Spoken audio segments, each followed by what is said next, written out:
Cervical spondylosis বা ঘাড়ে ব্যথা, ঘাড়ে যন্ত্রণা অনেকেই হয়, অনেকে এক এক সময় দীর্ঘ সময় একটা পশ্চারে কাজ করতে করতে তারপরে তার ঘাড়ে ব্যথা হলো, বলো ওই জন্যই হয়েছে বোধহয়। আর বাঙালিদের একটা অদ্ভুত কথা আছে, আমরা জানি এবং সেটা খুব পুরোনো দিন থেকে করে আসছি, যে বালিশ রোদে দাও ঘাড়ে ব্যথা করছে, কিন্তু বালিশ রোদে দিয়ে আরাম হলো, কিছু ক্ষেত্রে তো সেরে গেল, বেশিরভাগ ক্ষেত্রে কিন্তু দেখতে পাচ্ছি আমরা সারছে না। পরে টেস্ট করে দেখা যাচ্ছে আমার সার্ভাইকাল স্পন্ডিলোসিস রয়েছে। আগেই রোগটি সম্বন্ধে ছোট্ট করে জানবো এবং কীভাবে বেরোবো। দেখো, সার্ভাইকাল স্পন্ডিলাইটিস একটা ক্রিটিক্যাল রোগের মধ্যে পড়ে।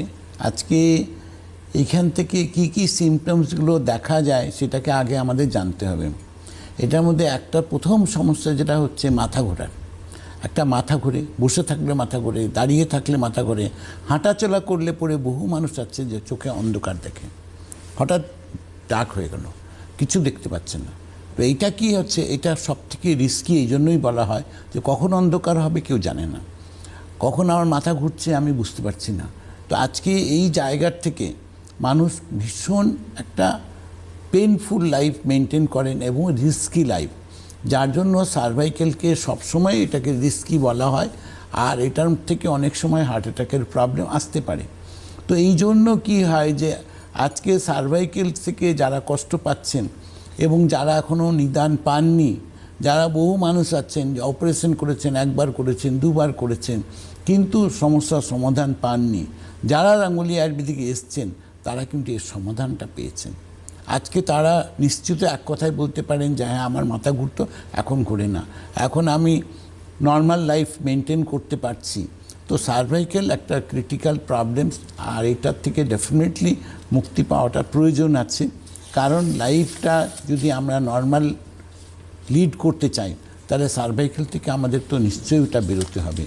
বেরোনোর রাস্তাটাই গাঙ্গুলি আয়ুর্বেদ। ডেফিনেটলি যারা গাঙ্গুলি আয়ুর্বেদিকে এসছেন, ট্রিটমেন্ট করেছেন, তারা কিন্তু আজকে এই জায়গাটাকে দেখতে পাচ্ছেন যে কিভাবে করে তারা কিন্তু সুস্থ লাইফ মেনটেন করছে। এই যে সার্ভাইকাল স্পন্ডিলোসিসের সমস্যা যেটা আপনি বললেন, সিমটমস কি হয়, সব থেকে বড় বিষয় এই যে অন্ধকার হয়ে যাওয়া, মাথা ঘুরে যাচ্ছে, ব্ল্যাকআউট হয়ে যায় এবং এক এক সময় কিন্তু পড়ে যাচ্ছে, মানে অ্যাক্সিডেন্ট থেকে বেঁচে আসছে এরকম বহু মানুষ হয়েছে, বা টুকটাক রাস্তাঘাটে ধাক্কা ধুক্কা খেয়ে গেছে গাড়ি, কারণ দেখতে পাইনি, মাথা ঘুরে পড়ে গেছে, এই সমস্যা।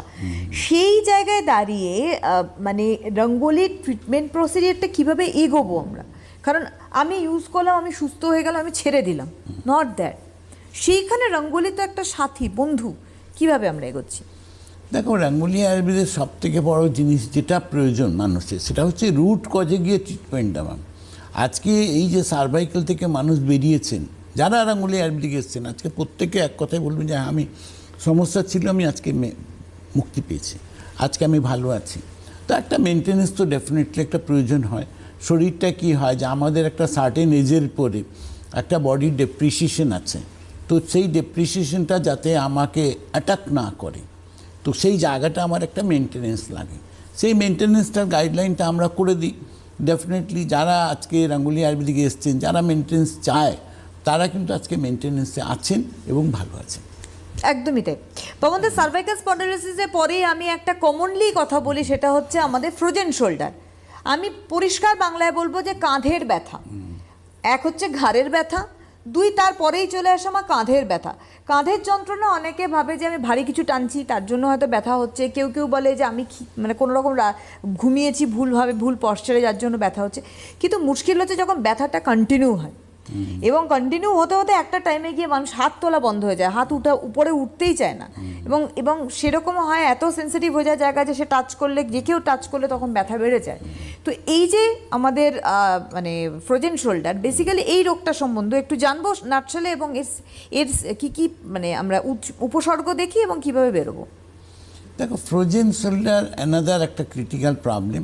এখান থেকে আমাদের কি কি প্রবলেম আসতে পারে বা কী কী প্রবলেম দেখা যায়। প্রথম হচ্ছে যে অনেক সময় হাতগুলো মুঠো করতে পারি না আমরা, কবজিতে ব্যথা করে। একটা অনেক সময় দেখা যায় এলবোতে ব্যথা করে। আজকে এলবো মুভমেন্টটা করতে গেলে প্রবলেম থাকে। তারপরে একটা স্টেজ হলো হাতটাকে। একটা ফোন নিয়ে আমরা পাবনদা আসবো আমরা। হ্যালো।